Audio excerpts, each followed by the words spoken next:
Hello and welcome to Indus News Live from Islamabad. I'm Hira Mustafa and these are the headlines.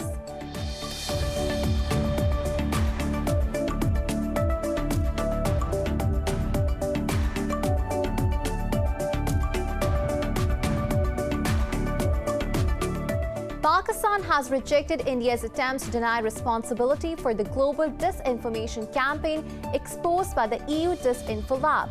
The Foreign Office said the international community must hold India accountable for its subversive activities. The EU Disinfo Lab has earlier uncovered a network of fake websites and think tanks working to undermine Pakistan internationally.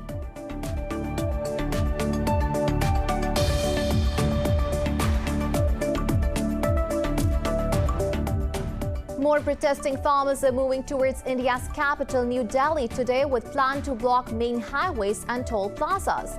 The countrywide protest against new farm laws has entered 17th day. The standoff between the government and protesters remains unresolved as farmers call for withdrawal of the laws.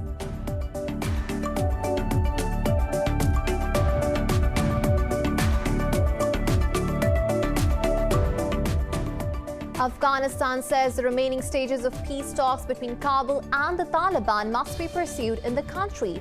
Afghan National Security Advisor Hamdullah Mohib said Kabul is ready to negotiate in any part of the country that the Taliban offer. It comes after multiple rockets hit Afghanistan's capital city of Kabul, killing one person and wounding two others.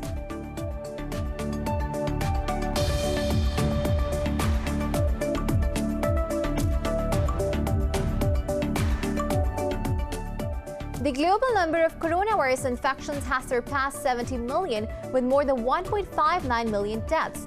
With more than 294,000 deaths, the U.S. has approved the emergency use of Pfizer-BioNTech vaccine.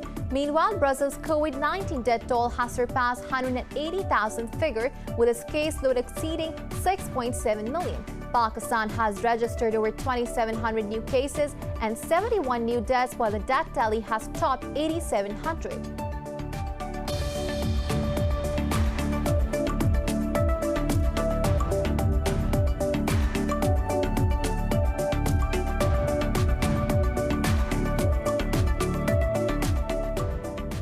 And in motorsports, Mercedes-Valtteri Bottas remains fastest on the opening day of Formula One practice at Abu Dhabi Grand Prix. The Finn lapped the track in 1 minute 36.276 seconds under the floodlights to go 0.203 seconds quicker than Hamilton.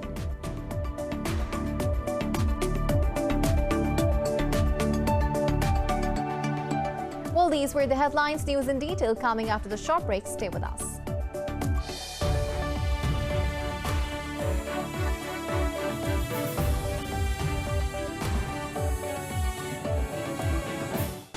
Welcome back, and now the news in detail. Pakistan has rejected India's attempts to deny responsibility for the global disinformation campaign exposed by the EU Disinfo Lab. The Foreign Office said the international community must hold India accountable for its malicious propaganda against Pakistan. It said the world has seen the reality of India as a state sponsor of terrorism. The EU Disinfo Lab has earlier uncovered a network that uses fake websites targeting the EU and the UN to serve Indian interests. Operating in 116 countries, the coordinated network of over 550 fake websites is working to discredit Pakistan internationally. Pakistan has already presented a dossier containing details of India's state sponsorship of terrorism. Now moving on to the farmers that are protesting in India's capital, New Delhi, today with plan to block main highways and toll plazas. The countrywide protest against new farm laws has entered 17th day. Farmers say the new laws allow the government to stop buying grain at fixed prices, leaving them at the mercy of big corporates. The government and farmer unions have held several rounds of talks but have failed to end the crisis. Canadian Prime Minister Justin Trudeau and several British lawmakers have raised concerns over India's violence against the protesters. The standoff between the government and protesters remains unresolved as farmers call for withdrawal of the laws. Afghanistan says the remaining stages of peace talks between Kabul and the Taliban must be pursued in the country. Afghan National Security Advisor Hamdullah Mohib said Kabul is ready to negotiate in any part of the country that the Taliban offer. He said peace talks within Afghanistan will create a credible security zone for all and enable the Afghans to own the process. Mohib added negotiations within the country will help actors realize the realities of Afghan society. He said negotiators will be better aware of the plight and avoid additional costs in the process. Mohib also said foreign mediators in the peace process are influenced by external conditions which does not serve Afghan interests. Meanwhile, multiple rockets have rocked Afghanistan's capital city of Kabul, killing one person and wounding another. This is the second rocket attack in the city in a month. The Interior Affairs Ministry said 10 rockets were fired from LABEOUF area in the north of Kabul. No group has claimed responsibility for the attack so far, while the Taliban have denied their involvement. Earlier, November 21st, 8 people were killed when 23 rockets hit Kabul in an attack claimed by ISIS. Violence has surged across Afghanistan in recent months, despite the Taliban and the government engaging in peace talks in Qatar. Yemen's military and Southern Transitional Council forces have started withdrawing from contact lines in the Abyan province. A spokesperson for the government forces said the warring parties are retreating to implement the Riyadh agreement. The spokesperson said Yemeni forces also withdrew from Sheikh Salim front, where intense armed clashes were taking place. He said the forces have retreated towards the Ludar district, north of Abyan's central town. Earlier, Saudi-led coalition said both sides have agreed to form a government within a week. This came after months of talks in Saudi Arabia to draw the mechanism to implement the power-sharing Riyadh agreement. The U.S. has warned the international community over a bill approved by Iran's parliament pledging to raise its uranium enrichment. In a statement, the U.S. Secretary of State said the world must not reward Iranian nuclear gamesmanship with economic appeasement. Mike Pompeo condemned Iran's decision and said it will be a threat to the international community if implemented. He said the bill will bring Iran to the 20% uranium enrichment level with no credible rationale for any peaceful purpose. Pompeo said if Iran seeks sanctions relief, it must first demonstrate its seriousness by ceasing nuclear activities. He said Iran's failure to do so should be met with continued diplomatic and economic pressure and isolation. Iran says the U.S. is tempting other countries to sacrifice the cause of Palestine. In a tweet, Iran's foreign ministry said U.S. brokered peace deals to not further the diplomacy or serve the peace in Middle East. It said inciting others to recognize Israel and establish normal diplomatic relations is bullying and bribery. The ministry said U.S. pulls this off either by removing states from FONI blacklist or offering F-35 fighter jets or recognizing their illegal occupation of foreign lands. It said U.S. is brokering the deals for states to shake hands with the thieves of Palestinian lands. The ministry said the bullying activities will not last for long.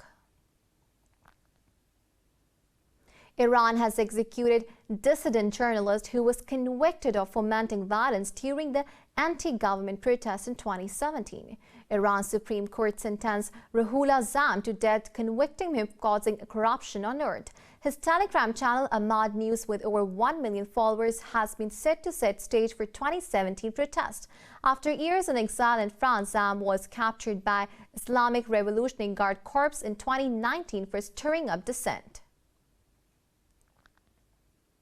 Turkey has summoned the Iranian ambassador over allegations made about Turkish President Recep Tayyip Erdogan. Turkey's foreign ministry summoned Iranian ambassador to condemn Iran's allegations and summoning the Turkish envoy. Turkey rebuffed Iran's accusation, saying that such approach would serve those who want to spoil ties between the two countries. Earlier, Iran summoned Turkey's ambassador to the country over a poem Erdogan read out during a ceremony in Azerbaijan. Turkey's President Recep Tayyip Erdogan says a six-nation regional platform in the Caucasus may help improve ties with Armenia. He first mentioned the platform, which will include Russia, Turkey, Azerbaijan, Georgia, Iran and Armenia, during his trip to Baku. Speaking to the media, Erdogan said it will provide a win-win opportunity for all parties in the region. He added that Russian President Vladimir Putin was supportive of the idea. Erdogan said Ankara will open its borders to Armenia if it contributes to regional peace. Earlier, Erdogan reviewed a military parade marking Azerbaijan's victory in the Nagorno-Karabakh conflict. President Donald Trump has criticized the U.S. Supreme Court after it rejected a lawsuit aimed at overturning the election results. The lawsuit filed by the Texas state sought to annul election results in Michigan, Wisconsin, Pennsylvania, and Georgia.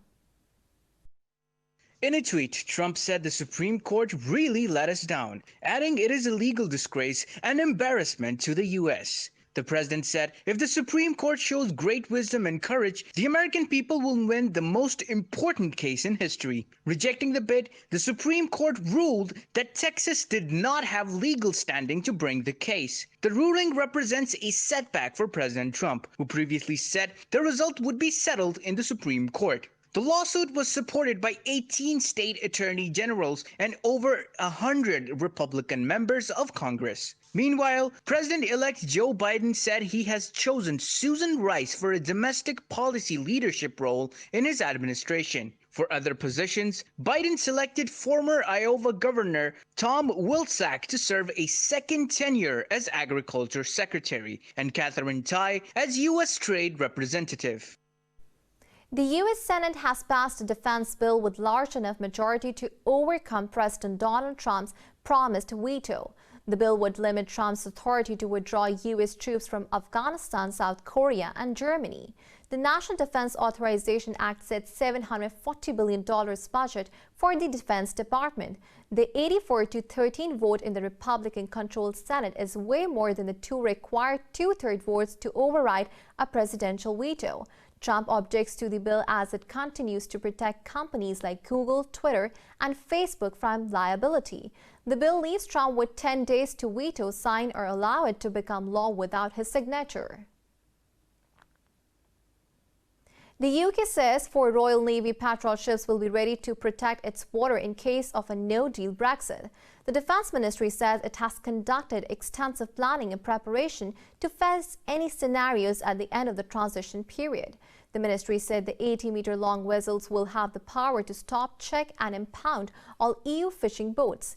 It added 14,000 personnel will be ready to support other government departments. It comes as the United Kingdom and the European Union said they are unlikely to reach a post-Brexit trade deal by Sunday. The deadline was set by the two sides after months of talks failed to achieve an agreement. In case of no deal, both sides could impose tariffs on each other's goods. Britain quit the European Union in January but remains an informal member until December 31st for a transition period. Switzerland has frozen the financial assets of the president of Belarus, Alexander Lukashenko. Government said Lukashenko and his son are among 15 people banned from entering or traveling through Switzerland.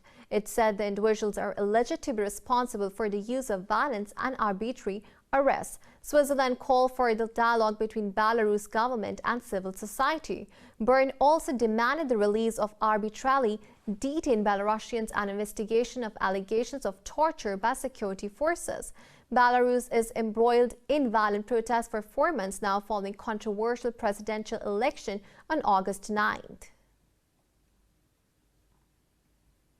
The global number of coronavirus infections has surpassed 70 million, with more than 1.59 million deaths. Meanwhile, Brussels' COVID-19 death toll has surpassed 180,000 figure, with its caseload exceeding 6.7 million. More on the coronavirus in this report.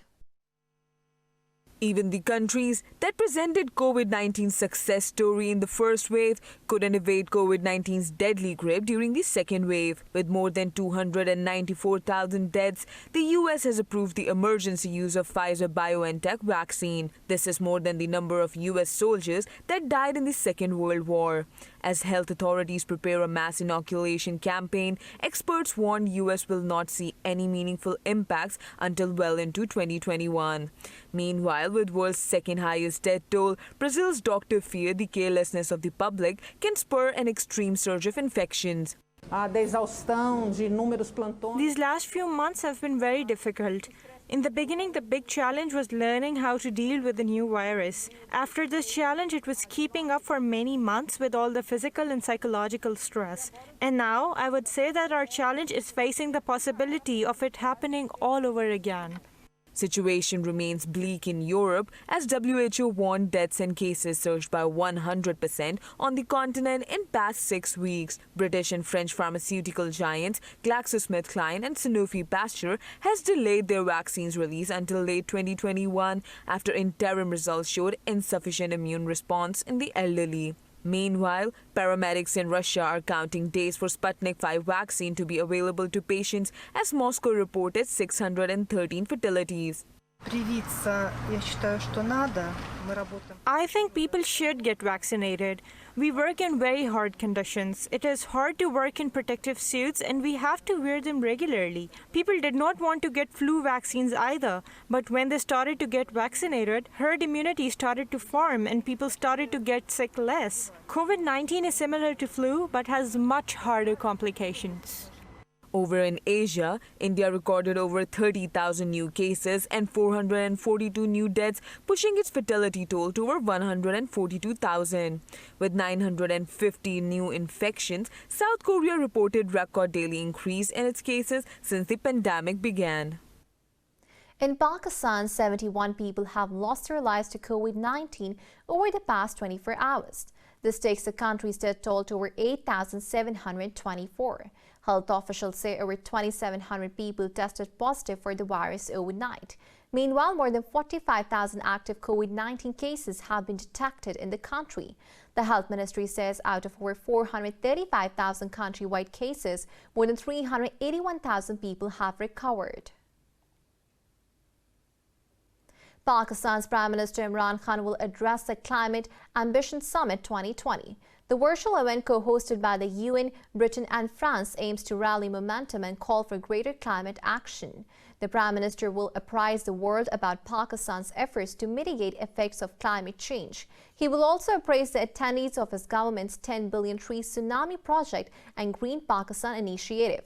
Khan will discuss building national parks and the country's renewable energy policy. At the summit being held on the 5th anniversary of Paris Agreement, the countries will set out new ambitious commitments under 3 pillars of the agreement, including mitigation, adaptation, and finance. And now it's time to take a short break. Stay with us.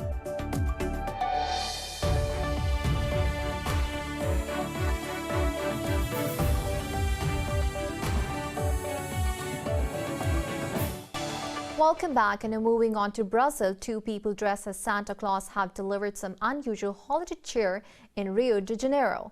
Both were seen feeding the sharks and swimming with stingrays at the city's aquarium. Santa has always been associated with sitting on a chair, hugging children and lavishing them with gifts. But Santa seen scuba diving and swimming with the sharks remained an unusual sight until now.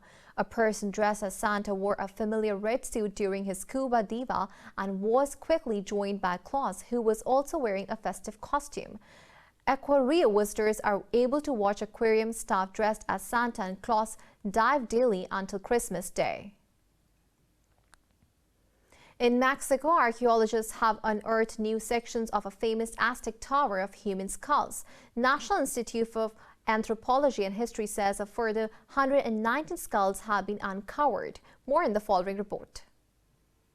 Mexican archaeologists have found remains of 119 more people, including women and several children, in a centuries-old Aztec tower of skulls. Known as Huezampatli, the skull rack dates back to the 1400s, which is located beneath the center of Mexico City. We are seeing the external facade of the skull tower on the east side of the corresponding Aztec structure, which corresponds to the first stage of construction. The skulls were exhibited on the fence and were joined with mortar. The tower, approximately 5 meters in diameter, was first discovered 5 years ago. In total, more than 600 skulls have now been found at the site. We have been working since 2015, and up to the present day, we have been monitoring rehabilitation work on the building. The tower's original discovery surprised anthropologists who expected to find the skulls of young male warriors, but they also come across the crania of women and children, raising questions about human sacrifice in Aztec Empire. As face coverings have now become a part of people's attire, jewelry maker Nadia Bell is showing customers how to decorate their mask with jewelry she makes for Christmas and New Year parties. More about the holiday mask in this report. With the holidays approaching, Greek jewelry maker Nadia Bell is trying to make the necessity of wearing a mask a little more pleasant for her customers. 42-year-old Bell's jewelry is custom-made only. Her client base includes many Greek celebrities as well as international customers. Unfortunately, it looks that the situation will continue and we will have this accessory, which I think is very unflattering in our daily lives for a long time. So I thought to suggest to women ways to make this accessory more beautiful because we all have a need for beauty. Bell says even though she finds the mask an unbecoming accessory, it has become a fashion statement and fashion designers are incorporating it into their collections. She says amid the pandemic, her mask creates a festive feeling among people. Now that the holidays are coming, it is an opportunity on these days, especially during evening dinner parties, which we will somehow manage to have to wear our decorated masks and feel a bit better. Bell says she is very busy for the holidays, especially with wedding rings, as Christmas and New Year are a popular time for marriage proposals. Now moving on to China's Chang'e E5 probe has completed an orbital maneuver to prepare to leave for Earth. China National Space Administration said the maneuver pushes the probe into the trajectory for its return to the Earth. The space body said the combination carrying the lunar moon samples is returning after 6 days of waiting in the lunar orbit. It said the orbiter-returner combination will escape lunar gravity and enter the Moon-Earth transfer orbit. Chang'e 5 is one of the most complicated and challenging missions in China's aerospace history. It is also the world's first moon sample mission in more than 40 years.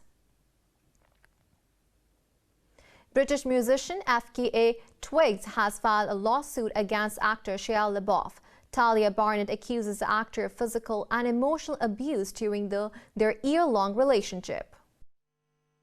The civil lawsuit filed by FKA Twigs in Los Angeles Superior Court seeks unspecified damages for alleged sexual assault and emotional distress. Barnett's attorney Friedman says she initially wanted to resolve the matter privately, but since LaBeouf was unwilling to get help, Barnett filed suit to prevent others from unknowingly suffering similar abuse. LaBeouf found fame as a Disney Channel star on Even Stevens. He later appeared in movies including Transformers and Indiana Jones and the Kingdom of the Crystal Skull. LaBeouf sought treatment for alcoholism in 2014 and 2017.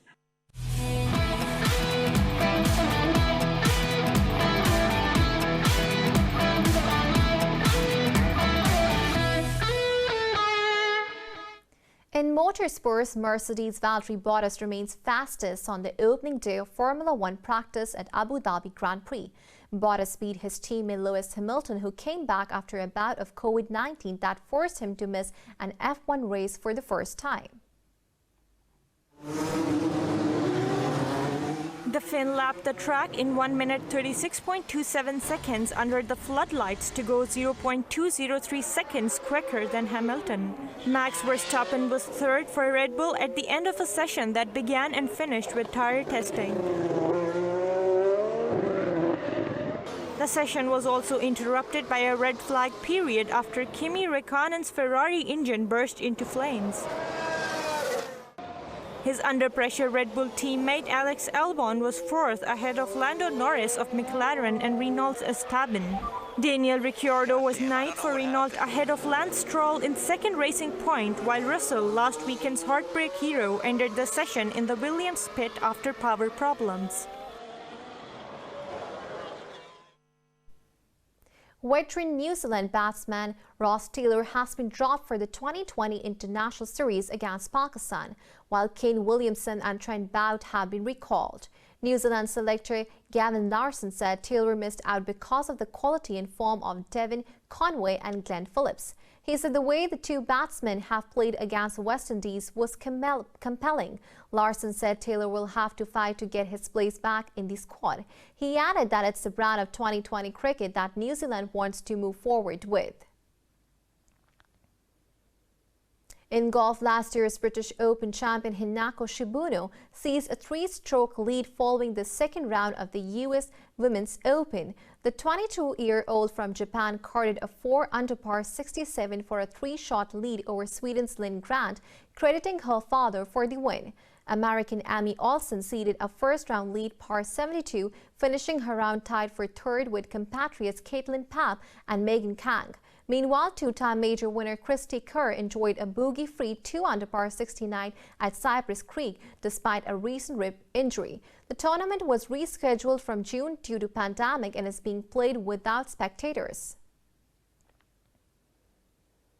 In boxing, heavyweight world champion Anthony Joshua and Bulgarian Kubrat Pulev engaged in face-to-face verbal sparring at the weigh-in for today's title clash. The 31-year-old Joshua, who is putting his WBA, IBF and WBO belts on the line at Wembley Arena, hit the scales at 240.8 pounds. That was heavier than a year ago when the Briton reclaimed his titles from Andy Ruiz in Saudi Arabia at 16 stone 13, but lighter than the first Ruiz fight where he weighed in at 17 stone 9 and suffered a shock defeat. The 39-year-old Pulev stepped up a pound lighter than Joshua at 239.7 pounds and was in a fighting mood. Joshua, who will be the clear favorite in front of a 1,000 crowd, said he had heard it all before. Pulev, like Joshua, has suffered only one loss as a professional, a knockout by Vladimir Klitschko in 2014.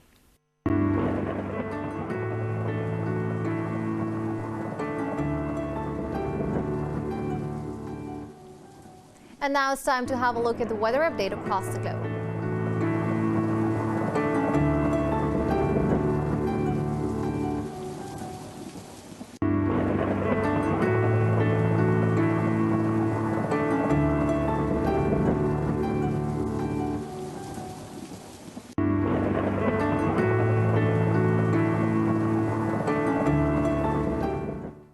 For the latest updates, you can follow us on social media at Indus.News.